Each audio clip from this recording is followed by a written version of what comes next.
jërë ngeen jëf mbokk yi safo télévision Futur Média dal leen ak jàmm ci xibaaru marax yi li ci gën a fës te ñu dem ko jukki dina bokk ci boobaak léegi li ñuy waxtaanee bokk na ci mbënd mi fu ci mel ni banlieue bu Ndakaaru bëri na ci ay gox yoo xamante ni jamono yi askan wa ñu ngay dundi jafe-jafe rawatina fa nga xam ne moom moo di ca Pikine Ouest foofee itam ndoxum foosmaay bëll di dugg ci li nga xam ne moom moo di makkaan yi fu ci mel ni itam Yëmbal Nord foofee nag canal bu Afia 2 moom rek moom moo daal di fatt ba tax itam jaaykat ya waroon nekk ca jàbb ya dañoo génn rek daal di nekk ci li nga xam ne moom moo di xàll wi ñeneen ñuy dund lu ni mel bokk na ci ña yeewoo ca zone de captage ñu ni mel itam di joxoñ baaraamu tuuma ñi nga xam ne ñoom ñoo di waa ONAS daañ ci dikkaat nu mu gën a yaatoo réunion d'urgence bi nga xam ne itam njiit bu réew bu Sénégal woote woon na ko ni ki démb ñi nga xam ne ñoom ñoo yeewoo fii ci réew daal nañ ci yëy yàbbi nu mu gën a yaatoo daañ leen ko digtal ci yile jotaayu xibaar yeneen ci ay dégâts yoo xamante ni nawet bi daal dina koy jur daañu dem fa nga xam ne moom moo di ca département bu Linguère fu ci mel ni Mbadiène Pël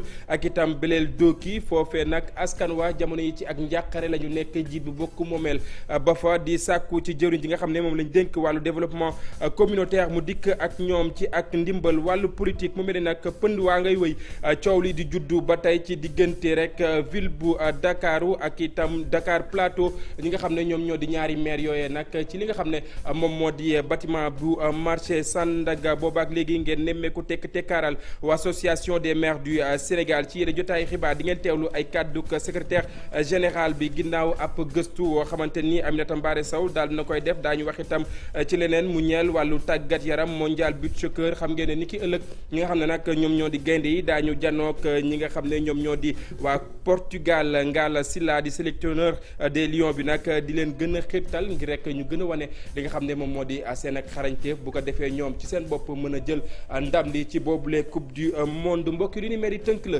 bu ngeen taaxee loo tuuti ma dikk ñu faram fàccee.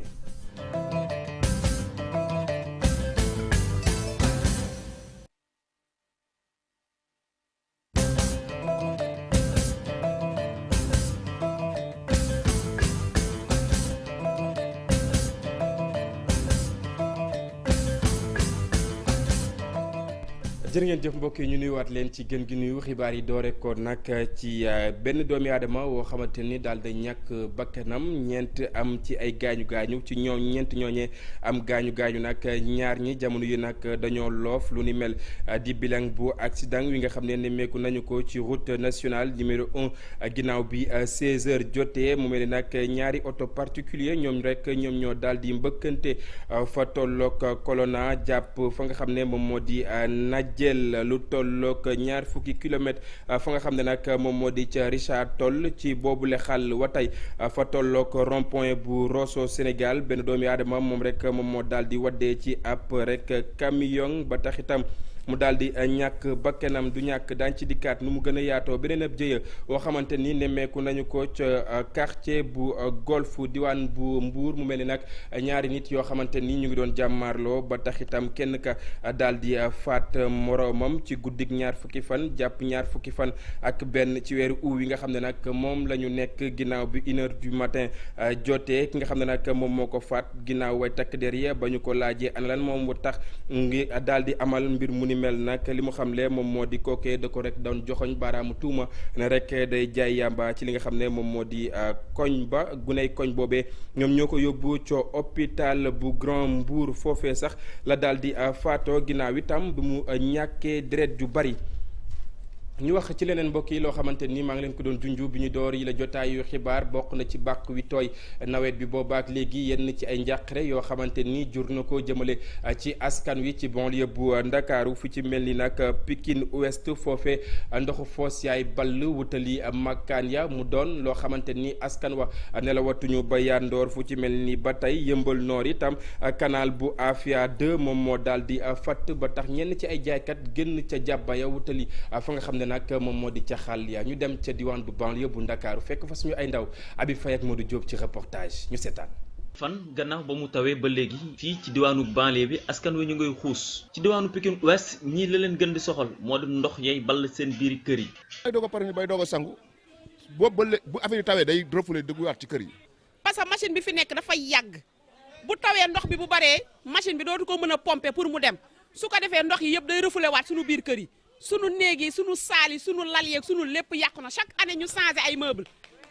mais ndox mi demul kenn amul foo jaar sare lañ doon duggee di yëmb pour dem tali bi rek 200 ngay fay sare dem fay 200 dellu si waat. tali bi boo ko defaree balaa ngaa gas tali bi da ngay gas ba pare da ngay gas dugal say tuyau ba pare def génn say fosse ba pare ndox bi mën a jàll. rax ci dolli filu courant yi tiital na leen lool rawatina itam seen wér-gu-yaram mu njaboot yi. xool suñuy këyit signé ñu jaar fa ñu war a jaar muy domaine ñu xool signé kon fii nag dëkkuwaay la ginnaaw dëkkuwaay la mënuñoo dëkk ci ndox muy tëmb ànd ak foosu onage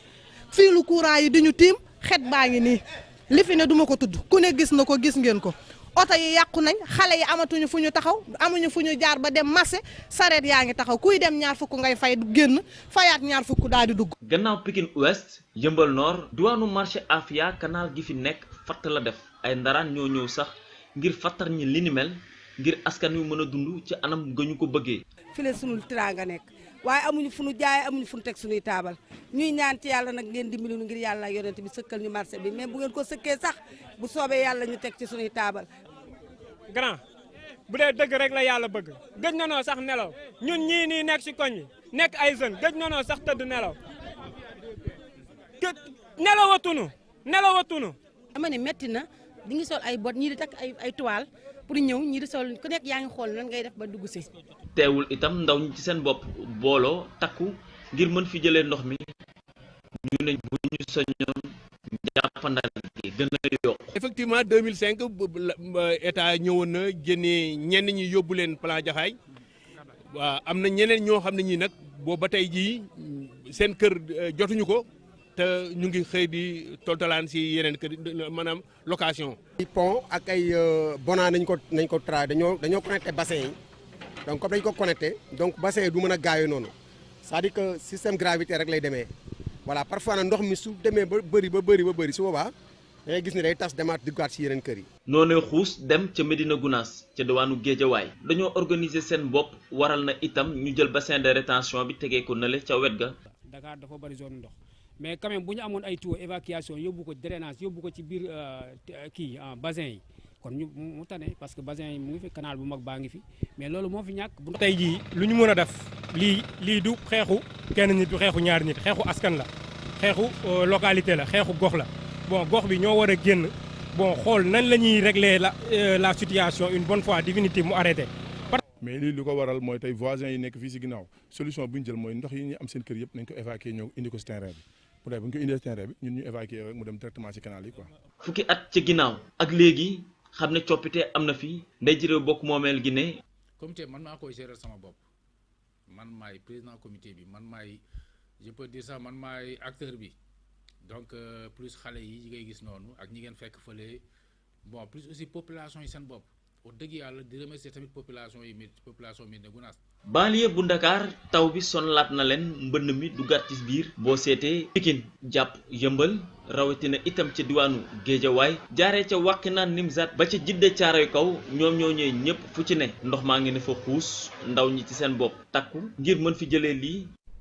ginnaaw Pikine jàpp Yeumbeul fa nga xam ne moom moo di caaro yi tam ñu wutali feneen foo xamante ni ndox maa ngi fay wëy di bale feneen fu may wax di zone de captage askan wa nga xam ne itam ñoom ñoo fa yeewoo ñoo ñu joxoñ baaraamu tuuma bokk na ci waa ONAS ndax li ñu jàpp moom moo di la ñu ji njaak ñoom ñoo di njaak ndax itam njàqare wi ñu nekkee ñoom ñoo leen ko indil Pape Fara ñi ngi Younoussa Diatta ci reportage. ndox mu ñuul kukk moom rek ngay séen ci kaw tali bi. di image yoo xam ne day dëggal rek jafe-jafe métti yi nga xam ne askan wi moom la ñu dundee gannaaw taw démb yi. bu ñu taw duñ génn suñu kër amul ndox mais duñu génn tali baa ngi fees dell ak ndox tali bi dafa fees ak dell ak ndox te kenn du def dara lu tax kenn du def dara au Sénégal lu tax kenn du def dara bassin bi waroon na fee toog ay 11 ans hôpital baa ngi nii en face. ndox yi nga xam ne moo jóge ci yeneen quartier yi. moo ñëw dugg ci suñu quartier ndax relevé ngeen fële si ngeen na mu mel jàll ci bassin bi dugg ci suñu quartier mais amul benn ndox moo xam ne jóge nañ ci suñu quartier dem ci bassin bi. waay weesu sonn foo ko natt rek weesu na ko ndox mi am na kër yoo xam ne dañoo dugg salon yi nekk ci suuf dafa dem ba ci palanteer yi occupé ko kenn xamul lu muy nirool. ndoxu taw mi mu jaxaseeg ndoxu foos yi li nu mel nag indi complication askan wi di tiit ci seen wér-gu-yaram di laaj ñii di nguur gi ñu réagir nu mu gën a gaawee. parce que man je me dis que ñun sénégalais vraiment li ñuy nekkee du dëgg parce que dafay am ay kër yoo xam ne fii dégg nga egguñu ay mandian ay yalwaankat yu jógee beneen dëkk ñëw amuñu sax toilette dañuy jël seen ay dem àll ba di ko sotti ci bassin bi ñun ñu toog di leen seetaan kenn du wax. ONAS moom la ñu joxoñ baaraamu tuuma office national de l'assainissement du Sénégal jàpp nañ ne lu jig njàkk ñooy njàkk. moyens yi nga xam ni moom la ñu dégg ni moom la état bi di dégager yëpp mais je crois que xajul ci zone de captage buñ ko defoon fi ñu ko waroon def liggéey ko ni ñu ko waroon liggéeyee kon ñun du ñu am benn problème. ONAS nañ ñu dimbali parce que dañ leen di woo man démb woote naa mais am na ñu lay wuy ne dinañuy ñëw mais après du am suivi pompe bi ñuy pompe fii dañ koy pomper tardivement. machine bi tam day tàq rek biir wi mais xamuñu ndax day génnee ndox mi aussi ba pare en plus milliards yi ñuy wax au niveau de la commune de Grand Yoff milliards yi fan la dugg. ca zone de captage gannaaw taw bi nag jafe-jafe yu métti lañ koy nemmeeku lu wuteeg dem beeg dikk bu tàgge témbe askan wi xet mu bon la ñuy noyyi. xet mu bon la ñu noyyi Pape Fara ñi nga dem ak dikk wu tàgga tembe waaye tam xam ngeen ne ni ki démb njiit bu réew bu Sénégal woote woon na ab ndaje bokkoon na ci li ko sabab nees mën a def indi saafara ci jafe-jafe yi nga xam ne askan wi ñu ngi koy dund ginnaaw réunion d'urgence boobee askan wi itam xëy nañ daal di ci àddu la ñu xamle moom moo di koppar yi ñu ficci woon ana fan la dugg daje nañ ak Alxasan Ba ñu seetaan. yi ngay dégg ñu koy sànni feneen ak feneen loolu bu ñu ko defoon tey jii nii ci inondation bi kon ñun ñëpp jóge nañ si kon maanaam waxatuñ ko mais chaque année problème bi di nga ko dégg chaque année daaw nii la demee fii Kër Massar waaw ñëw na taxaw moom au lieu sax mu ñëw wàcc xuus si ndox bi ah mais fee la taxaw xool ndox bi ba heure bu ko neex waxam dem mu ngi nii loolu moo dalaat tey gi waa Kër Massar Pikine fépp foo dem partout. gars yi daal war nañ jóg si inondation yi quoi régler le problème une bonne fois pour toutes faire des grands travaux pour régler ko daal parce que li ma gis métti na quoi métti na état bi daal na jël mesure ah déclencher le plan Orsec comme ni ko gars yi waxee pour régler le problème une bonne fois pour toutes. milliards yi ñu ngi koy laajte man maa ngi gis gars yi ci ndox mi. ñu ngi leen di masawu daal ñu ngi leen di masawu. nit yi bon neexul wax parce que da ngay jënd kër foo xam ne day yow wóor na leen fii place ndox la mënuloo am def ba du am ndox. loolu nag gaawul dañaa parce que nit yi dañu dëkk ba pare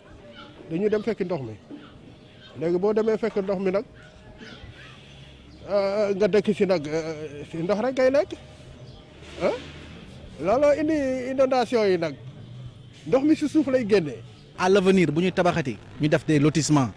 viabiliser tout bañ a bàyyi les habitations sauvages gars yi di dëkk parce que lii mooy conséquence bi tey. ndox mi ki loram fii ci Dakar ñu wutali feneen foo xamante ni askan waa ñu nga nekk ci ay jafe-jafe bokk na ca département bu Linguère fu ci mel ni Badiane Pël ak itam Belel Doki foofee nag askan wa la ñu yàqule bari na jiit bu bokk moomeel ba fa di sàkku ci jëriñ ji nga xam ne moom la ñu dénk wàllu développement communautaire mu dikk ak ñoom ci ak ndimbal diwaan bu Linguère ak li ko wër Mamadou Moustapha Ndiaye Sidi Thiam ci caméra bi. donc moom moo fi créé ay dégâts.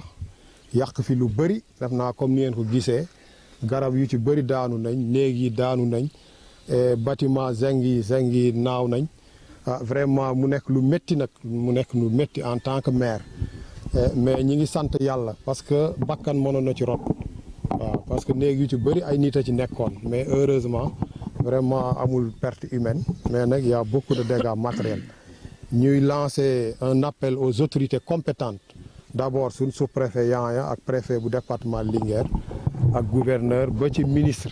chargé de la solidarité nationale le ministre en charge du développement communautaire Samba Ndiobène et ñi ngi koy won ne kat am na population bu nekk wetu Kamb plus précisément Badiane Pël ak Belel Doki vraiment sonn nañ li ñu yoroon yëpp taw bi yàq na ko et que bëgg nañ ndimbal nu mu gën a gaawee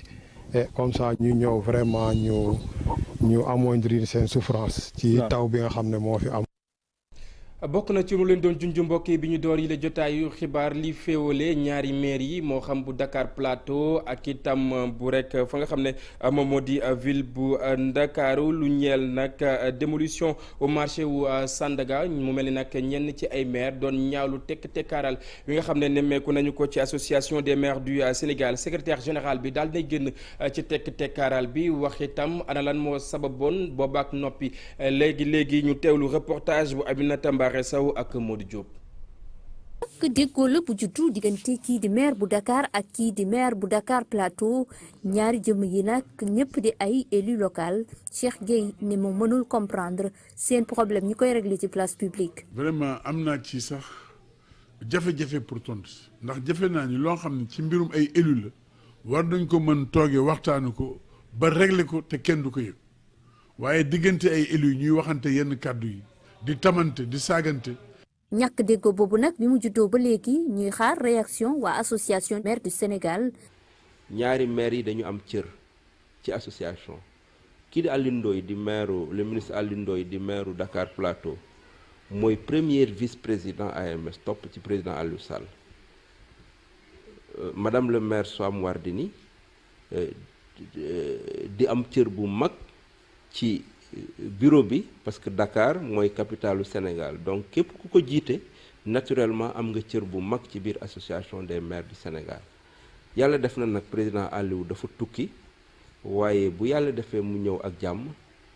bureau AMS dina waxtaan ci mbir mi. am nañu kuréel gu ñuy wax AMS association des maires du Sénégal mais bokk na ci pàcc yi nga xam ne moom la war a liggéey jegele dendale boole ay collectivités territoriales mais kenn du ci dégg AMS. li nga leen di dégg rek mooy ay xibaaru tàggee amoon na fi ay xew-xew yu am waxoon nañ leen ko mbirum Khalifa Sall bi kenn déggu leen ci ak yeneen ay maire yu am jafe-jafe fenn AMS dafa war a jóg dem seeti gox-goxaat yooyu. diggante kii di conseil municipal ca mairie bu Dakar ak kii di secrétaire général association des maires du Sénégal mu mel ni seen position nekkul ci benn ci silence boobu ñu nemmee ko. te doxin bi doy na waar tey na xel mais lan la ñuy dégg. ay parti politique yuy soutenir tel maire jaaduwul ci démocratie jaaduwul ci décentralisation. yàlla def na nag président Aliou dafa tukki waaye bu yàlla defee mu ñëw ak jàmm bureau AMS dina waxtaan ci mbir mi buñ ci waxtaanee njort naa ne niñ daan taxawee démb ak bëkki démb ci jafe-jafe bi munti am mooy ñu woo suñu nattango yi pour wax leen ne dañu bëgg ñu waxtaan. lum ci mën a doon mbir mi moom waa mairie bu Ndakaaru daal dinañu ut ab avocat ngir mu défendre seen intérêt fii ak ñuy xaar lii di médiation bu waa association des maires du Sénégal. Aminata Mbaré Sow ñu desandi ba tey ci lu ñeel langue politique bi fii ci réew bu Sénégal lu ñeel nag ñi nga xam ne ñoom ñooy door a voté ca diwaan bu Parcelles Assainies foofee itam ndaw ña di sàkku ci seen i ay ñooñ ñu dem daal di inscrire ci li nga xam ne moom moo di liste électorale yi bu ko defee itam ñi nga xam ne ñoom ñoo di ay parandook njiit bu réew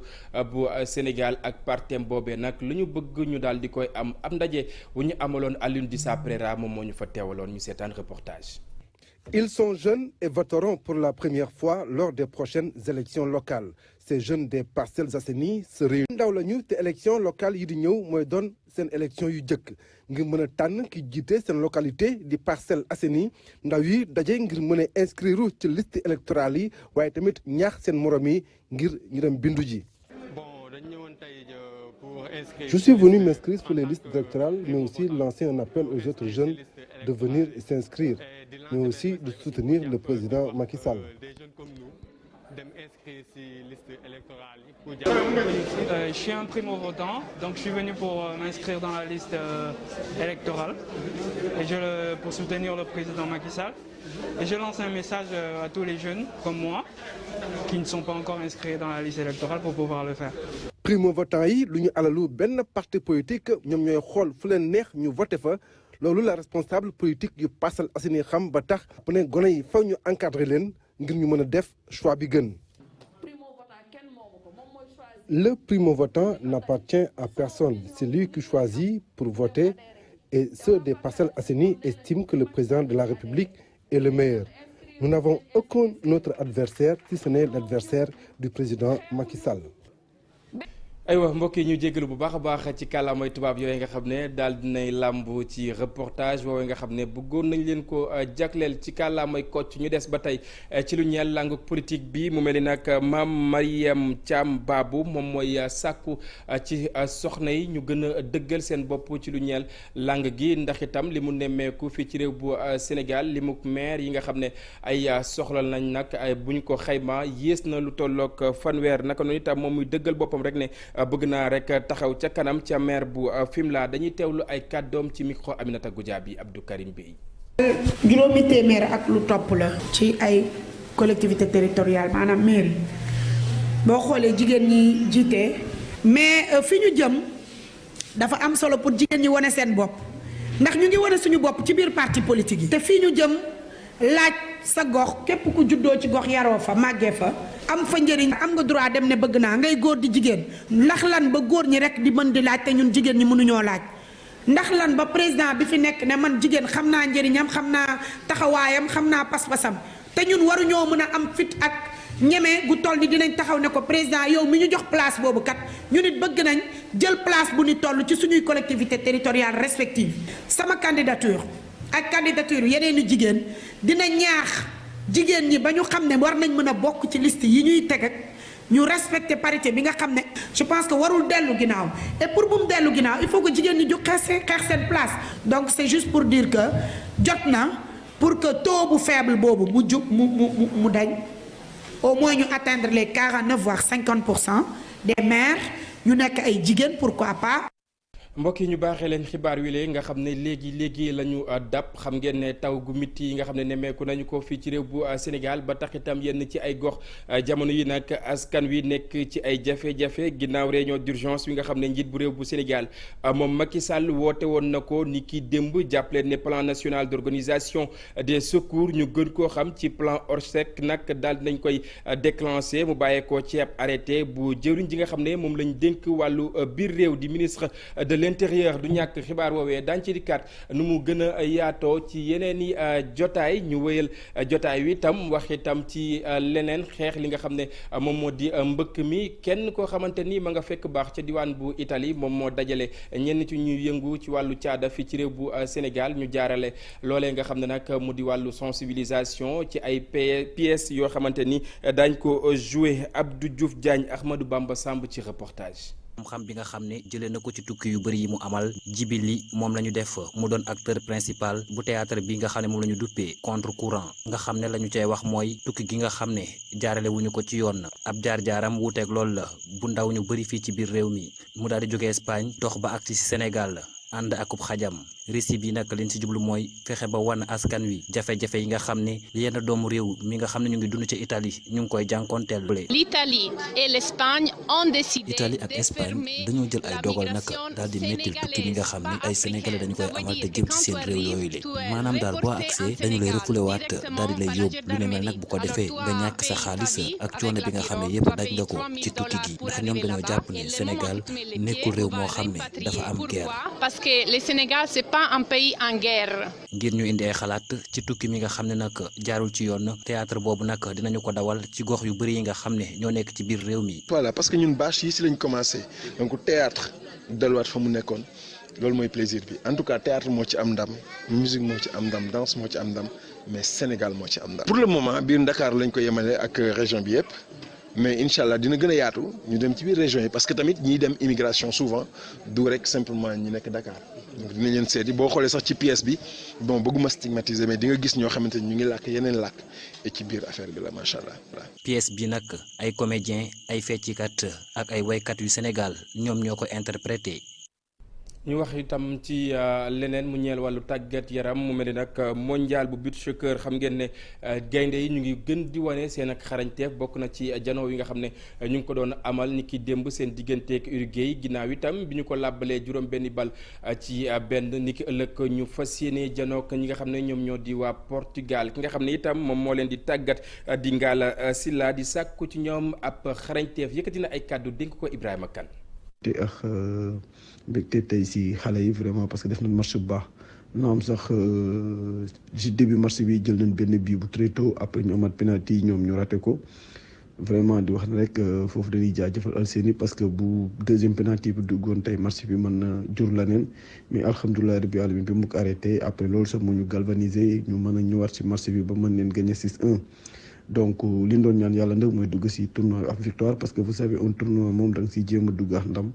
tey yàlla may nañu ndam dañ ko koy sant et après voilà jubluwaat ci liggéey bi parce que bi ko dafa gaaw benn fan ngeen noppal ko joué waat le lendemain donc te xam nañ ne ñun Portugal lan am mooy match bi di ñëw muy match boo xam day déterminant aussi donc ñu def récupération xale yi docteur yi ki ni def seen liggéey bu baax a baax ñu mën récupérer et puis sur le plan technico-tactique aussi li mu laaj ñun ñu liggéey ko et après jéem a aborder sereinement le match contre Portugal incha allah en tout cas am nañ ci yaakaar bu baax. ak tout le respect bi am ci Portugal di wax rek na ñëpp booloo waat jàppaat et puis Sénégal jëm ci kanam incha allah.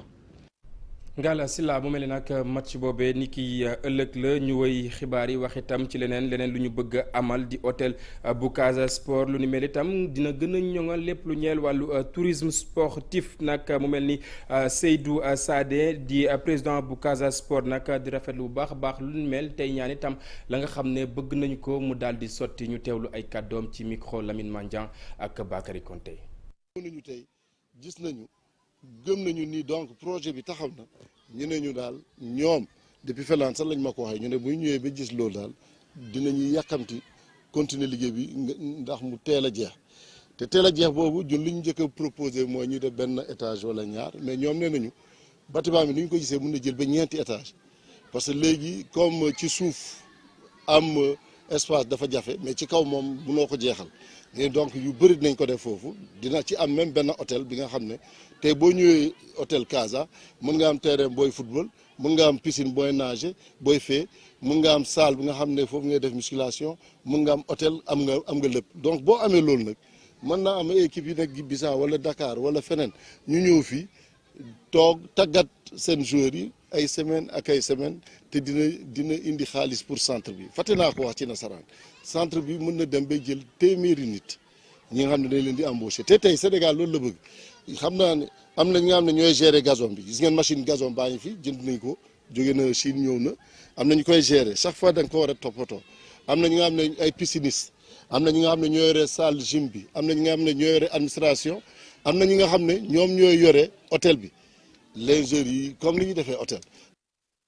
mu mel ni nag Boubacar Diassi ak Lamine Mandiang ñoom ñoo taataan yooyu les kaddu des leen di wéy ak rédaction bu télévision Futur Média soxna Naata Mbaye noppi na ngir faram-fàccee xibaar yi ci kàllaamay tubaab lu mooy loolee itam ma leen di jox dig daje ëllëg incha allah 13h ak 19h30 ci xibaar yi ci kàllaamay Kocc des leen di wéyee ak suñu ay programme jaa ngeen jëf mbokk yi ñu fanaan jàmm.